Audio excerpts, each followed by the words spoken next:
We are delighted to have our next guest back with us now, welcoming us into his home kitchen, Chef Paul Kostandin. It is great to see you. It's great to see you as well.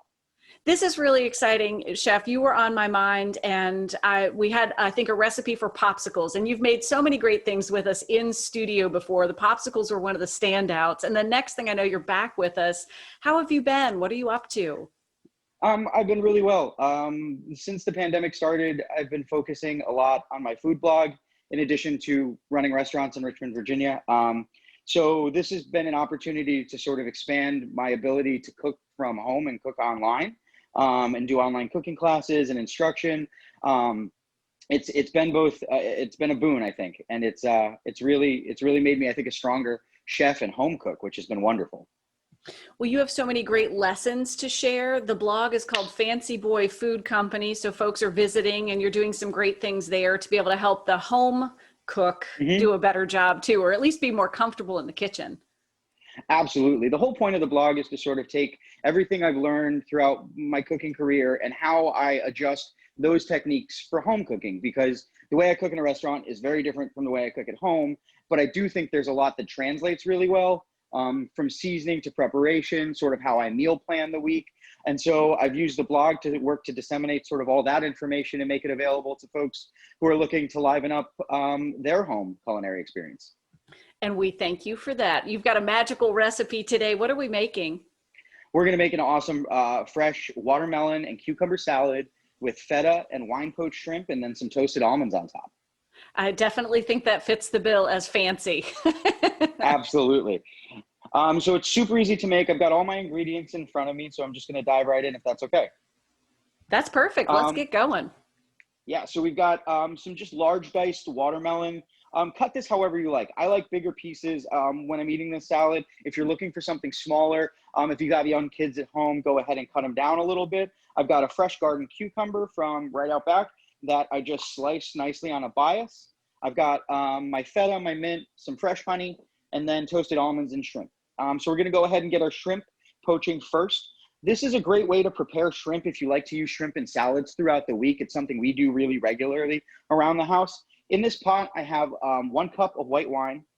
I've got 2 cups of water, a teaspoon of salt, some red pepper flake, and some lemon zest. And that's just, for awesome flavor. And we're just gonna put these defrosted shrimp right into that water, and we're gonna poach them. When you're poaching, you wanna keep your liquid just below a boiling point so you don't toughen up these shrimp too quickly.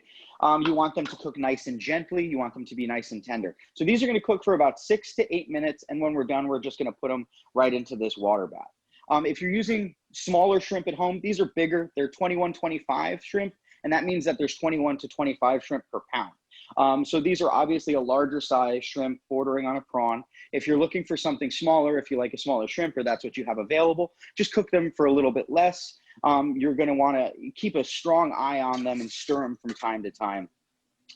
Don't worry too much about overcooking them when you're cooking them in this gentle fashion. There's not such a risk of overcooking your shrimp before you notice they're ready to go. And I can see there's that little bit of steam coming up, as you said, hasn't gone up to a boil. They're just kind of simmering in that. And what a great idea to make these ahead or make a few extra so that you have them ahead for the week. Exactly. We call it our weekly menu around the house. We try to stray away from meal planning. I just don't like describing it that way. So with our weekly menu, we try to have a few light and easy options that make our life just that much simpler when we've got a young child running around and we're trying to get dinner on the table. So keeping some pre-cooked proteins around like this, some barbecue chicken or grilled chicken breast in the refrigerator makes, our light and easy nights really, really easy. We can throw together a salad, put some fruit on the table. We've got protein ready and available, and it just makes our sort of nightly routine that much simpler when we're, and not a little bit strapped for time. It makes sense, and I like the idea too of calling it instead of the meal planning, it was the meal prep. No. Weekly menu. Yeah. It's weekly menu. Yes. Yeah. People get really irrationally, or at least I do. I get very, very protective of my plans. And when I think about it as a menu, it allows me to adjust to what's available at the market that week, to what's really good in the garden, because menus are meant to change with the season and with time. plans are a little more rigid, and I like to describe it as a menu. It's just a little more fun for us. So the shrimp probably are the most time consuming part. You have everything else at the ready, and now you're just into assembly. Yeah, so it's just going to be quick assembly here.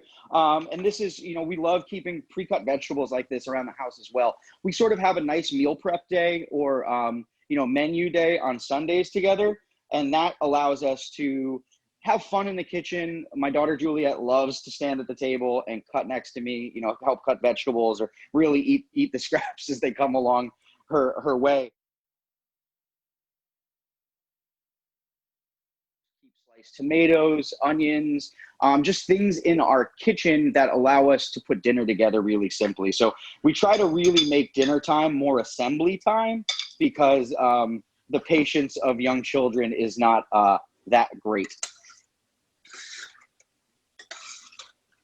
All right, so these shrimp are nicely poached. As you can see, they've reached this really nice firm stage. They're bright pink.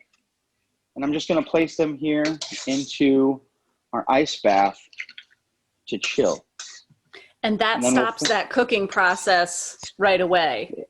Exactly. Using an ice bath, whether you're blanching vegetables or poaching shrimp or chicken or what have you, is really, really effective. As you said, stopping that cooking process so they don't overcook, so they remain at that like perfectly cooked stage. I try to do the same thing if I'm cooking, broccoli at home. I'll put a light blanch on it. Instead of poaching, I'll put heavily salted and boiling water and just dip it in for a few seconds and then right into the ice bath. And that makes it a little more palatable if you're using it in a salad, and a little bit easier to cook if you're using it in a stir fry. So same sort of process. Okay, so watermelon and cucumber right in the bowl. That's easy. A little salt and black pepper. We're gonna go with the black pepper first. So I love salt and watermelon because watermelon can be so beautifully sweet, and the salt just gives it a little bit of counterpoint and contrast. That's really nice. Okay. Paul, we're in the home stretch, but you don't have much more to go. Nothing left to do.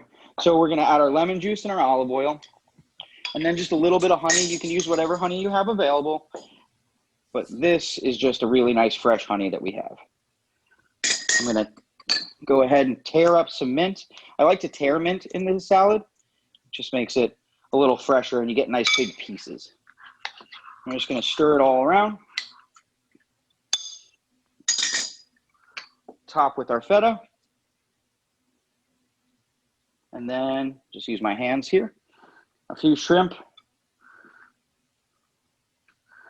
There we go. A beautiful fresh summertime salad. Chef Paul Kostandin, this is what the chefs do at home. Thank you for sharing the secrets of your kitchen with us. We appreciate it. It looks delicious. Thank you so much for having me again. It's a pleasure. Absolutely. Great to see you. And of course, everybody can learn more. We'll share a direct link so that you can connect with Chef Paul Kostandin and learn more about Fancy Boy Food Company and his blog and learn more secrets from the kitchen there. Thanks again, Paul. Thank you so very much.